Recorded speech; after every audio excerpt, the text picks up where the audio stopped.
आइए दोस्तों, कक्षा 10 प्रश्नावली 6.3 का पहला क्वेश्चन देखेंगे। बताइए कि आकृति 6.34 में दिए त्रिभुज के युग्म में कौन कौन से युग्म समरूप हैं। उस समरूपता की कसौटी को लिखिए। उसकी प्रयोग आपने उत्तर देने में किया है। साथ ही समरूप त्रिभुज को सांकेतिक रूप में व्यक्त कीजिए, यानी संकेत में भी इसका बताना है। तो पहले इसे कुछ बेसिक जान लेते हैं, उसके बाद में हम पहला क्वेश्चन देखेंगे। पहला का ये आपको बेसिक है थोड़ा सा कि दो त्रिभुज समरूप होते हैं जब उनके संगत कोण बराबर हो तथा उनकी संगत भुजाएं एक ही अनुपात में हो। कुछ कसौटी है, नियम है। जैसे एंगल को ए लिखते हैं तो एंगल माने कोण होता है, एस माने साइड माने भुजा होता है। जैसे ही यहाँ पर एंगल एंगल एंगल यानी ए लिख दिया गया तो यानी कोण कोण कोण लिखा गया। तो इसका मतलब होगा, इस त्रिभुज से आप देखकर समझिए कि इसका होगा कि कोण ए बराबर होगा कोण डी के, कोण बी बराबर होगा कोण ई के, और कोण ए यहाँ पर कोण सी है ये बराबर होगा कोण एफ के। ये हो गया ए के नियम से। अब इसी प्रकार हम दूसरा देखेंगे, एंगल एंगल यानी कोण कोण।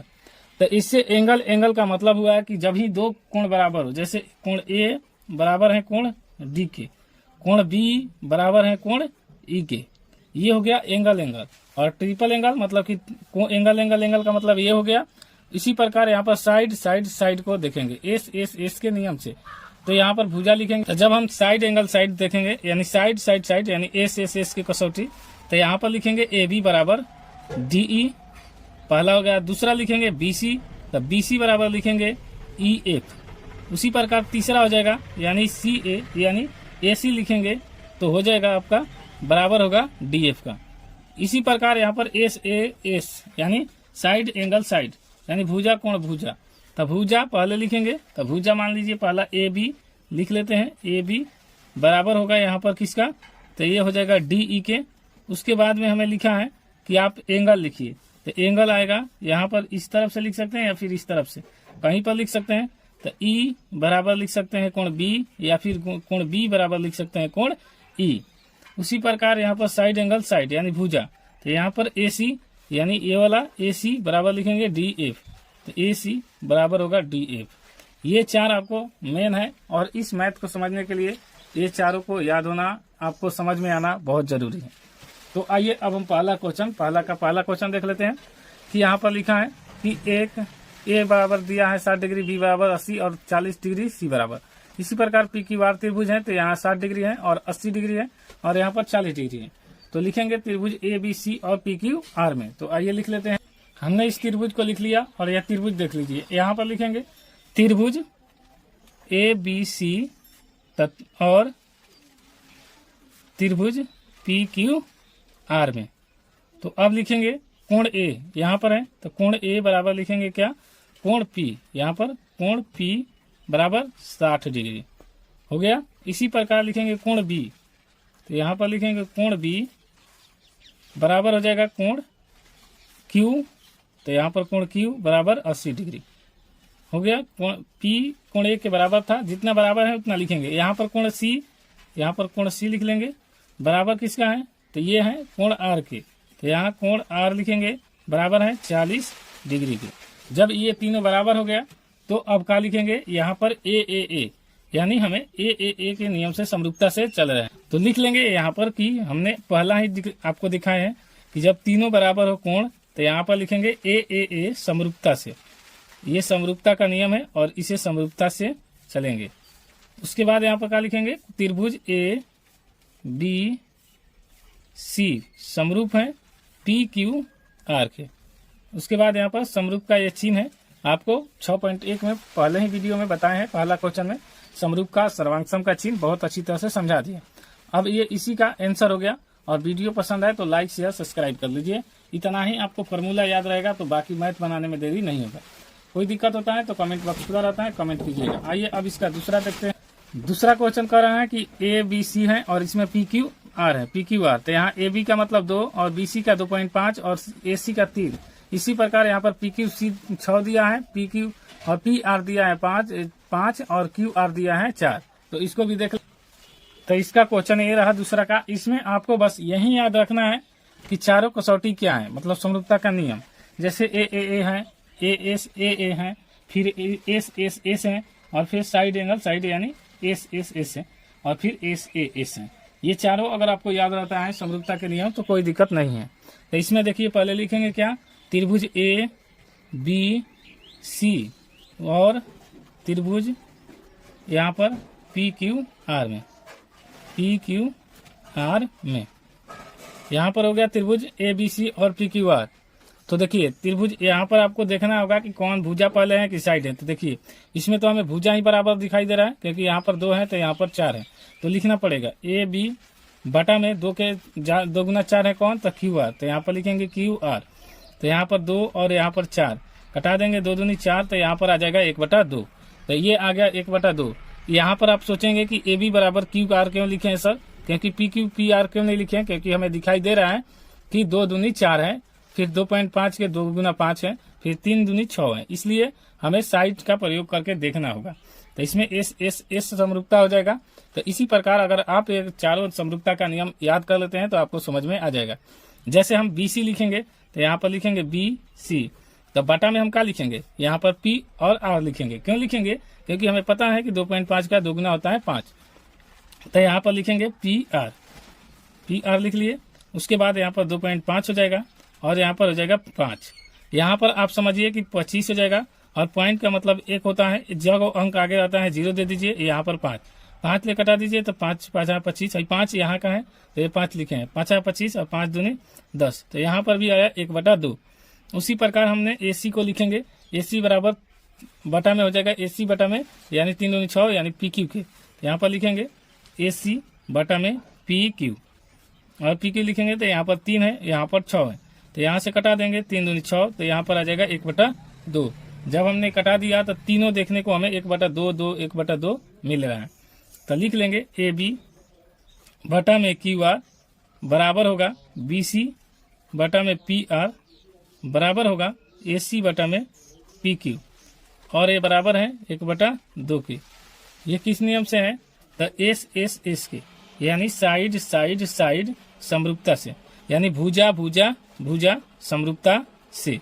यहाँ से लिख लेंगे साइड साइड साइड, साइड का मतलब होता है भुजा भुजा भुजा, और तीनों भुजा यहाँ पर बराबर आया है। उसके बाद लिखेंगे त्रिभुज ए बी सी समरूप है किसका, त्रिभुज पी क्यू आर के।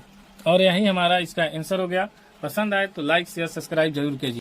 पहला का तीसरा है कि एल एम पी, यानी एल एम दिया है 2.7, एम पी 2 और पी एल 3। उसी प्रकार पी डी ई एफ दिया है, डी ई 4 और डी एफ ई एफ दिया है 5 और डी एफ दिया है 6। तो इसको भी इसी प्रकार देख लेते हैं। तो इसी प्रकार इसको भी लिख लेते हैं।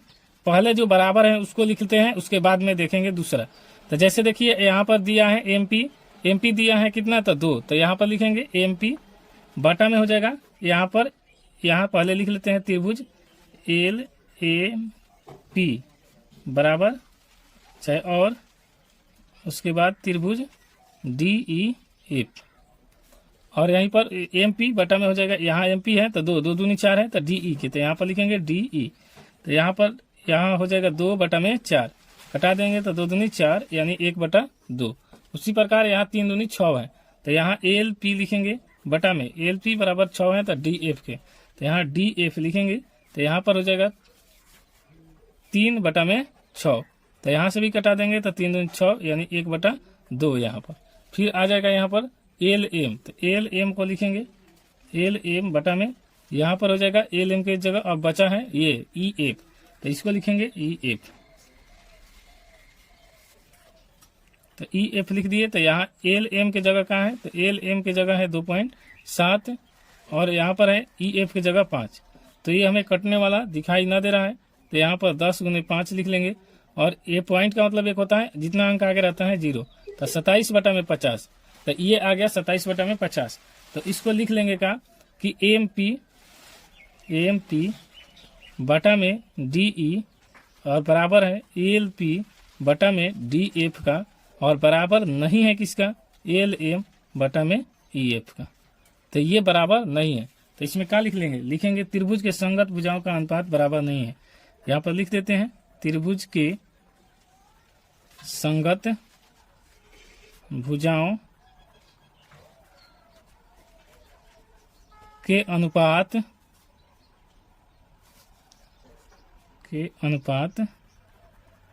बराबर नहीं है। तो त्रिभुज एल एम पी और त्रिभुज डी ई एफ समरूप नहीं है। यहाँ पर लिख देंगे समरूप नहीं है, क्योंकि ये समरूप तभी होता जब ये तीनों बराबर होता। वीडियो पसंद आए तो लाइक शेयर सब्सक्राइब जरूर कर लीजिएगा।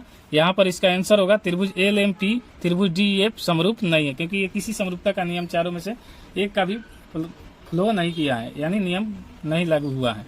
अब आइए चौथा क्वेश्चन देख। तो चौथा क्वेश्चन कह रहा है कि एम एन एल उसके बाद पी क्यू आर। तो इसमें एम एन का मान दिया है 2.5, एम कोण दिया है 70 डिग्री और एम एल का मान दिया है 5। तो इसी प्रकार पी क्यू 6 दिया है और क्यू का मान 70 डिग्री और क्यू आर 10।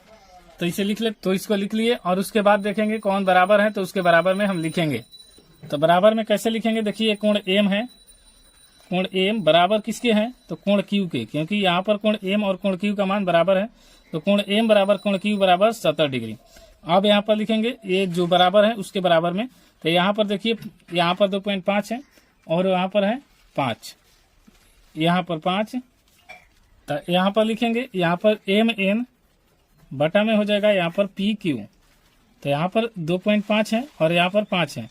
फिर यहाँ पर ऐसे 25 लिख लेंगे और ये पॉइंट का मतलब 1, यहाँ पर 1 अंक आगे है तो 0 और फिर ये वाला 5, यहाँ पर 5 लिख लेंगे। फिर से समझ लीजिए, यहाँ पर वीडियो में यहाँ पर 2.5 था तो पॉइंट हटाए तो यहाँ पर 1 लिखे, पॉइंट को बाद 1 अंक है तो यहाँ पर 1 0 लिखे। फिर कटा देंगे 5 या 25 और 5 दूनी 10, यहाँ पर हो जाएगा 1/2।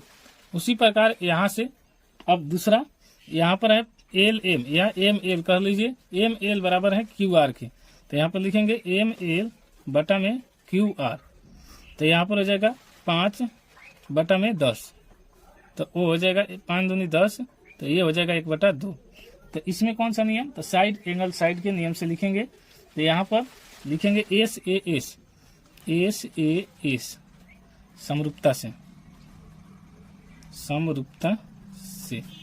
क्योंकि यहाँ से हमें दिखाई दिया है कि जब भी हो तो 2 भुजा और 1 एंगल, तो इसमें एक नियम लगता है कि यह साइड एंगल साइड। तो यहाँ पर लिख लेंगे साइड एंगल साइड त्रिभुज एम एन एल सर्वांग समरूप है पी क्यू आर के। यहाँ पर लिख लेंगे समरूप, या फिर समरूप का चिन्ह दे दिए हैं तो कोई दिक्कत नहीं है, समरूप है। ये है समरूप, यहीं तक हो गया आपका आंसर, क्योंकि हमें समरूपता पूछता है और समरूपता यहीं से हो गया।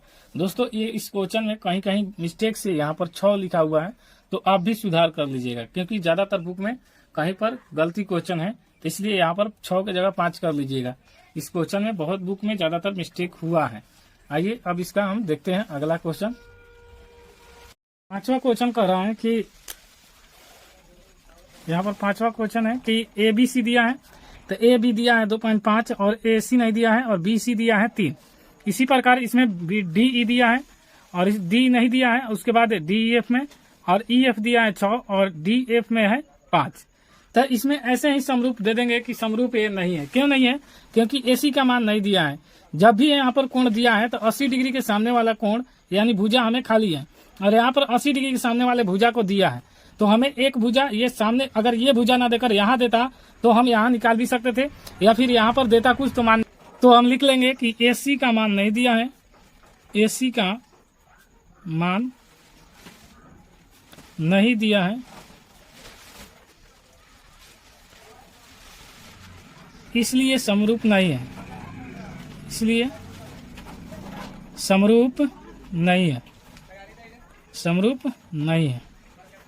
अगर मान देना है तो यहाँ जितना डिग्री एंगल के सोच पर ये था इसका भी देता तो हम मान निकाल लेते, अन्यथा हम इसका मान नहीं निकाल सकते।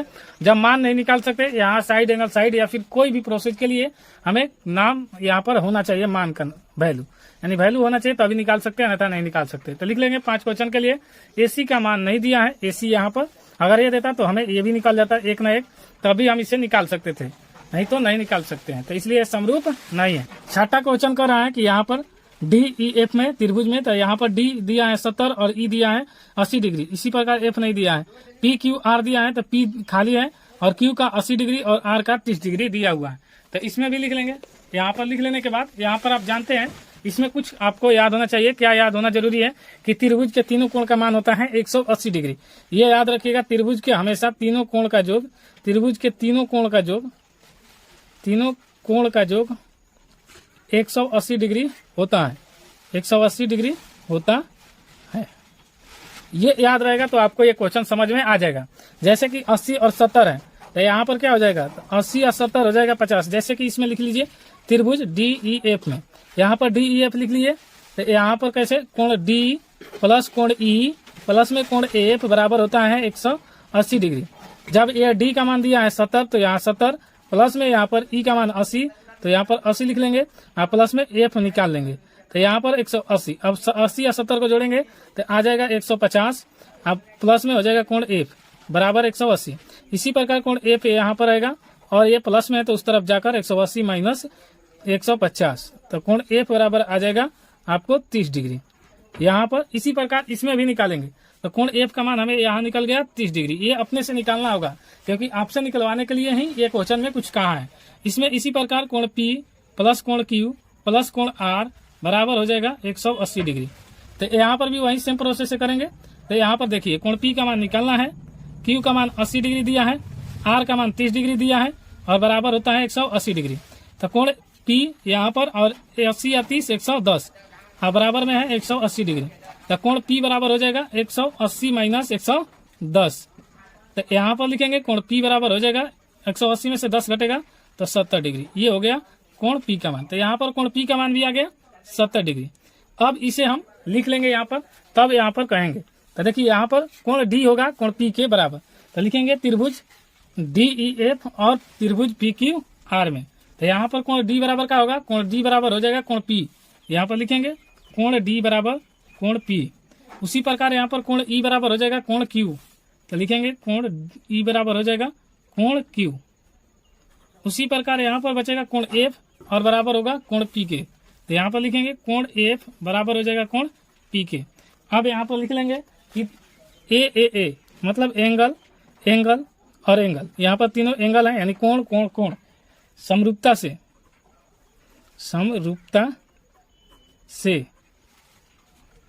त्रिभुज DEF समरूप है PQR। तो इसमें लिख लेना है कि समरूप है, यहाँ पर लिख लेना है ये समरूप का चिन्ह है यानी त्रिभुज DEF और समरूप है त्रिभुज PQR। यही आपका आंसर हो गया। दोस्तों वीडियो पसंद आए तो लाइक शेयर सब्सक्राइब जरूर कीजिए। कोई दिक्कत होता है तो कमेंट बॉक्स खुला रहता है, कमेंट जरूर कीजिए। इसमें क्वेश्चन ने जो दिया है उसके बाद थोड़ा सा आप मान याद रखेंगे, समझ जाएंगे तो आपको आसानी से निकल जाएगा। मिलते हैं नेक्स्ट वीडियो में, तब तक के लिए जय।